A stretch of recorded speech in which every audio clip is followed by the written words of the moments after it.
Hey everyone, and welcome back. I'm so glad you're here. I hope you're having a wonderful day. I have something very exciting to share with you today.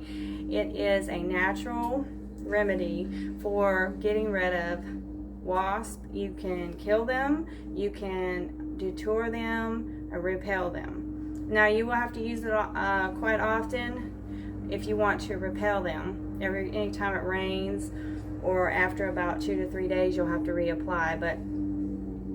But this is mostly just for getting rid of them, like to just kill them outright.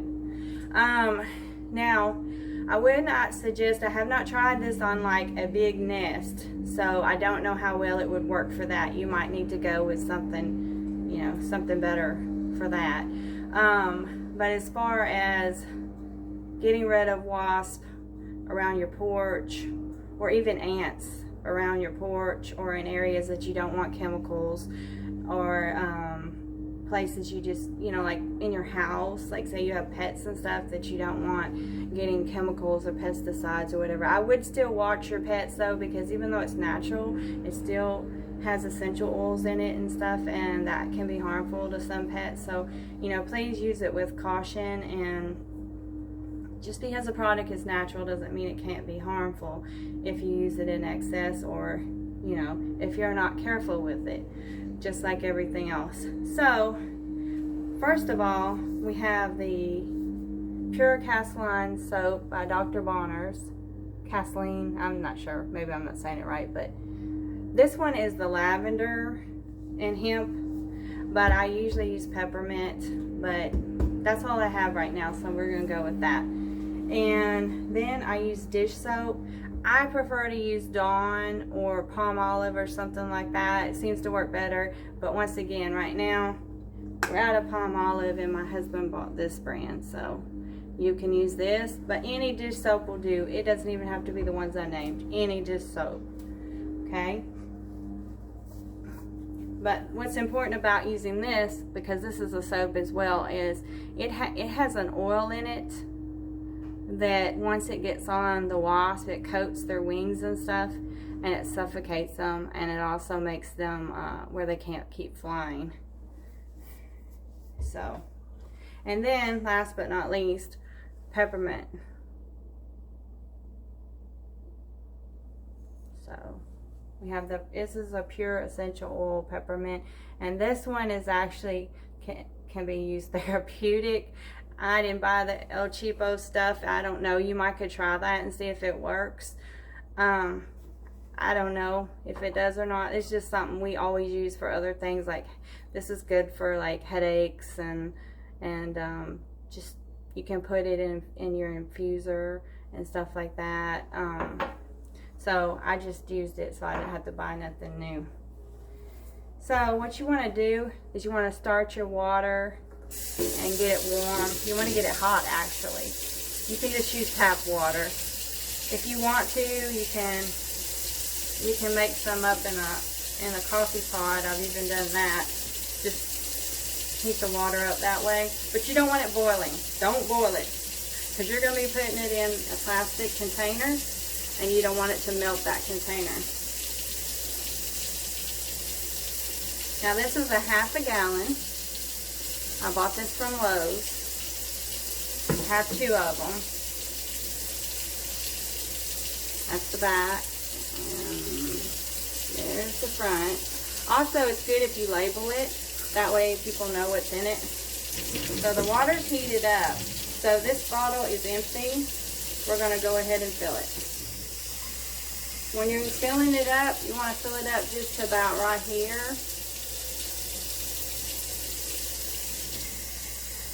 You want to leave some room, because when you put the pump back down in it, you don't want it to like push everything out, like for it to overflow.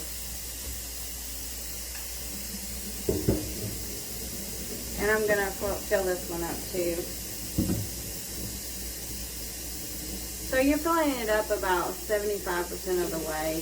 If you're using the same one I am, you want to just fill it to the top line right here, where this green line is. Fill it to about that top line. You could even go as far as up to here, where it says 4 pints. Reason you want to put the water in first is because if you don't, you're going to have suds filling up in there, and it's going to waste a lot of your soap. It's just going to get pushed out. So, okay. So they're both filled up. I think I'm going to fill this one. I might fill this one up a little bit more. So as you can see, it's filled up right there to about where it says 4 PT.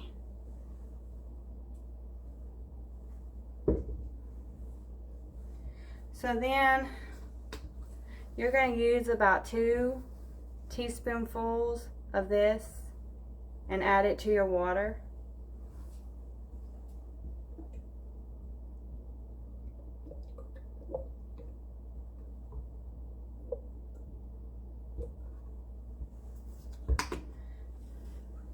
And with this one, you're going to add about one tablespoonful.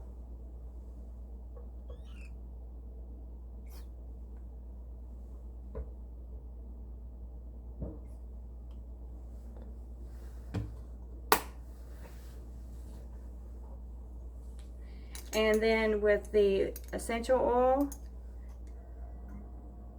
this one's almost empty, but I would try to fill up the little vial here as much as possible. It's about halfway, a little more than halfway here.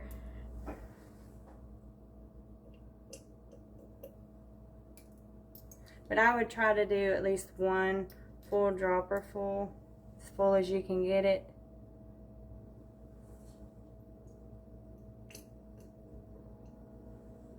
And if you find that's not like strong enough, you know, for you, you know, for your needs, like you might just need to, you know, add a little bit more. Maybe the brand soap you're using or something might be a little bit off. But yeah, so let's go back through that. That is at least 2 teaspoonfuls of the Castile soap. Doesn't matter what scent, but I found peppermint works the best. But this is lavender. And then 1 tablespoon full of this.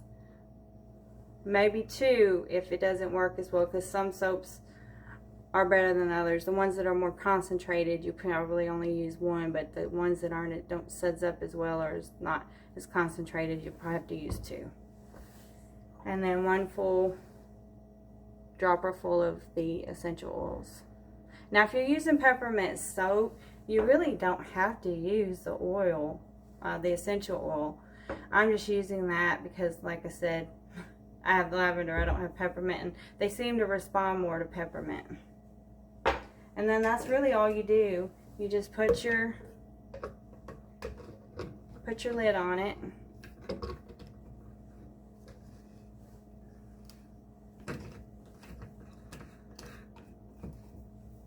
Screw the lid down real good, and there you go. Just make sure you label it so you don't forget what's in the bottle. And you can use this on ants too. What you want to do is just spray it down. You know, you want to stir up the nest, spray it down real good. You might have to come back a second day and spray it 1 more time if there's any left. Sometimes there is, sometimes there isn't. As far as reapplying it, it works just about like Bug Stop, if you've ever used that. It lasts for about 2 to 3 days as a deterrent to keep ants from coming in your house. It kills them pretty much on contact, but for deterring them, keeping them away, it usually only lasts about 2 to 3 days, maybe 4 days. This depends on rain.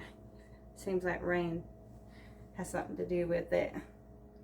And then, if I don't remember if I said, but you want to give it a shake. So you're mixing all the product up in there. Let me put the lid on this other one too. My husband just got me a second one because I've been using this a lot this year, and usually I use like a bigger tank, like a gallon or bigger, but I just don't feel like toting one around. And this works really good. You can shoot from quite a distance with this too, so it's not like you have to get like right up on them. You can shoot from a good 2-3 feet back. So anyways, that's all there is to it. It's a natural bug killer. It will work on pretty much all the bugs. I've even sprayed it on stink bugs and it's killed them or just made them fly away, and they never came back as far as I know. I spray it around. You can even just use it just to spray around like your covered patio or your front porch or something, just to deter wasp and those carpenter bees. It even works on them. I haven't tried shooting them with it, but spraying them with it, but I have sprayed it around and it keeps them away. So anyways, once it rains, you'll have to reapply it, but other than that, give it a try and let me know how well it works for you. But I've been using it for a long time, and it's a really great product. It's something you can use. Like I said, it's good for using in your house or around places that you really don't want to have to spray any kind of poisons or pesticides, and you also can't use any other methods. So give it a try and let me know. Have a sunshiny day, and y'all stay blessed out there, okay?